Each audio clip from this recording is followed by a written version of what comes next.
It's been a very rough year and this is my final video for 2020. So I decided to just let you know about the SBI PO revised salary. So it will be starting from January, the revised SBI PO salary after the 11th Bipartite Settlement. So let's find out what the new joinees of SBI PO are going to get. I hope you enjoy. Hi, this is Shupriyo. So the SBI PO salary very soon it's going to be as per the 11th BPS or the 11th bipartite settlement. So it's very important that we try and see that. It is definitely a source of motivation to actually prepare for the examination. So let's check it out. So the first thing that we will be looking at today is the overview of the basic changes that we have. So the basic pay, it has actually now been revised. So what are the changes that they have brought in into the basic pay for the new 11th BPS. So let's find out. Now just let's first remember that the scale 1, so the basic, it actually earlier used to start at 23,700, right? So this figure that you have over here for scale 1, 36,000, which is the new one as per the 11th BPS, this used to be 23,700 earlier. So that's the first thing that you have to notice, and all the other things have also been changed. Now in this, what I have done, I have put in the revised figures for scale 1 to scale 7. So all the scales I have actually put over here. Now for simplicity, what I have done, I have not shown the stages of the other scales. So like you see stage 1 over here, then 2, then 3, then 4. For each of the scales, we have these types of stages. So all these things that you see over here, this is the beginning of the scale. So the beginning of scale 2, you are going to have a basic pay of 48,170.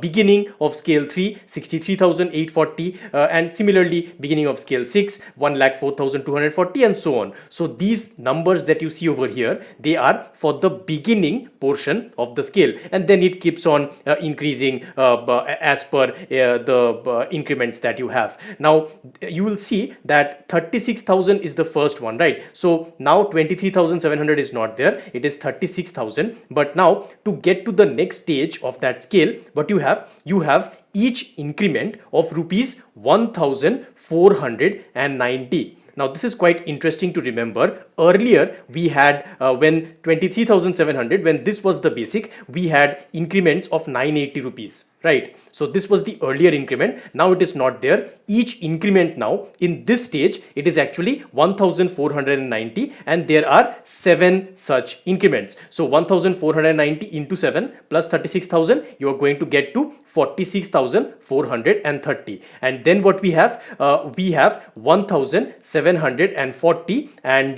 2 increments of 1,740, which gives you 49,910. And finally what we have 1,990 and 7 increments of 1,990. So if you do the calculation, finally at the very highest end of scale 1, you have 63,840 as your basic pay. So this is just for scale 1, and similarly there are things for scale 2, scale 3, etc. So just remember this 1,490, this is what we are dealing with, because remember that in your SBI, whenever you are entering as an SBI PO, you are given 4 advanced increments. Remember that. So that's what we have to note from this figure. So this is basically the revised figures for the 11th bipartite settlement. So when is it actually going to start? So it is going to start from 1st January 2021. So all the new POs in the 2021 January salary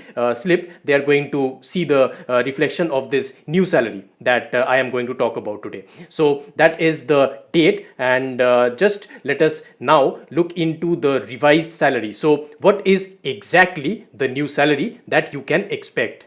So the new basic pay that you are going to expect is rupees 41,960. Now how did we arrive at this? We have 4 advance increments of rupees 1490. I told you to remember that.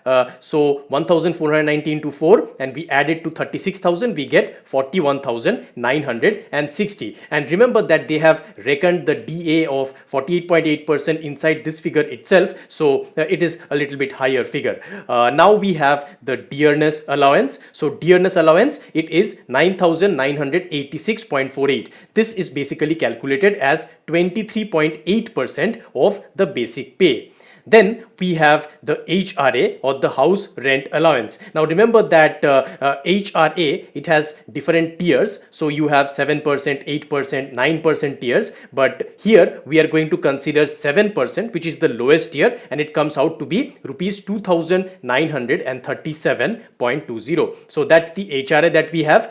Then we have the special allowance. So special allowance comes out to be rupees 8,519.22. So this, how is it calculated? 16.4% of the basic pay and plus the applicable DA we have to take. So how do we calculate that? We have to calculate 16.4% of 41,960, which is our basic, and to that we have then got to increase it by 23.8%. Finally we get to around 8,500.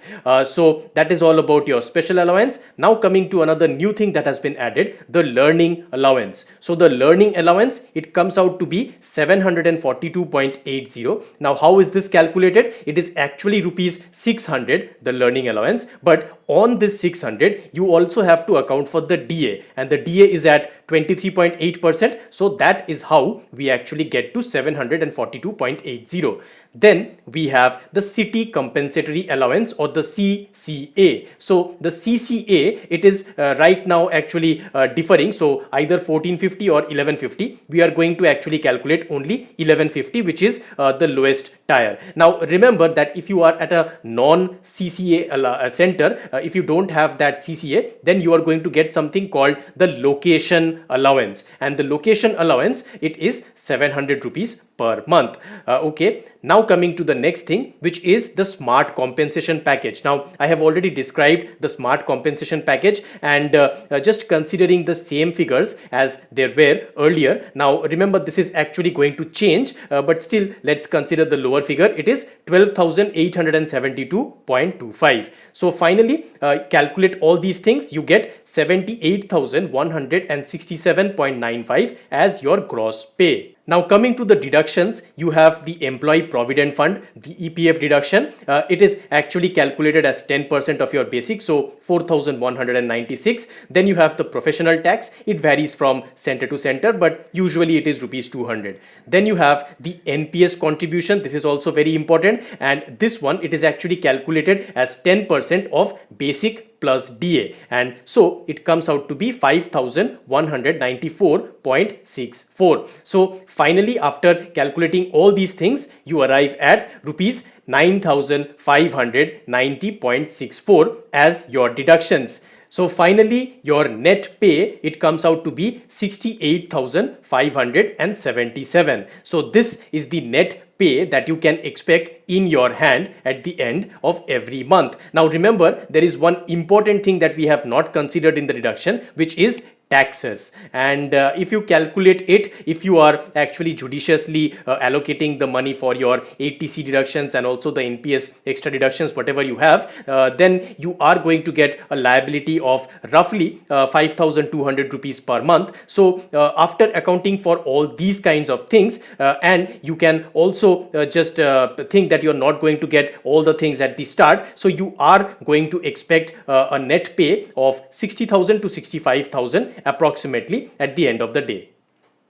So that's it about the revised salary. You get an idea about how much amount you can actually expect, and just remember that there are many other things which we have not considered in our calculation. So we have not considered the JIIB and also the CIIB. So you get one increment for each of these things, and for JIB, if you get to the top of the scale, it will be, I think, 1,020 per month additionally, and for the CIB it will be 2,550 rupees per month additionally at the top of the scale. And and these things actually you are going to get, because it's quite easy to crack, and I have already made the video for cracking JIB. The CIB one also I'll be making soon. And you also have the medical. So the medical bills, everything, almost everything is given by SBI, and also for your dependents as well. So it's going to be very useful to add that amount as well. And also you have your traveling allowances, you have your halting allowances, you have your transfer allowances, then you have a host of other allowances. In fact, there are so many that perhaps it makes sense for me to make a separate video on only the allowances, but anyhow, that's something we can do later. But for understanding all these things and the other things that we have not considered, what you can do, you can go ahead and check an older video that I made, which was super popular, about the SBI PO salary. Maybe you have already seen that video. If you have not, I highly suggest that you go check it out.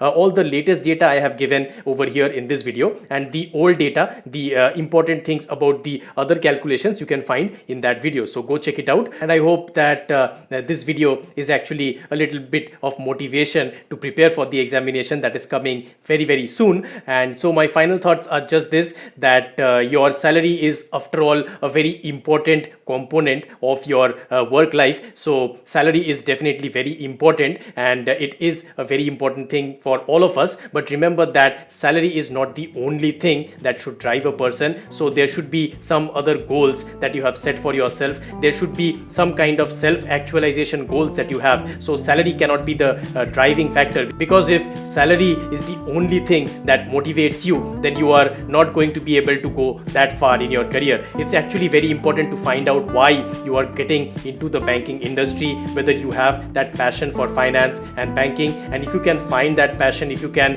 have a goal, an objective that is beyond money, then I feel that you are going to get the most amount of success. So I guess what I want to say is that financial success is, after all, a very important part of your life, but it is not the only part. Overall success depends on a lot of other things as well. I hope that you learned something from this video and that it was beneficial to you. Please leave a like and share it with your friends if you enjoyed it. And I hope that you are happy and healthy in your final days of 2020. And I wish that you have a wonderful start to 2021. A new year brings new opportunities, new dreams, new hopes, new aspirations, and I'm sure that you are going to seize it and you are going to do very, very well. Please subscribe to the channel if you want to see more content, and I will see you next in 2021.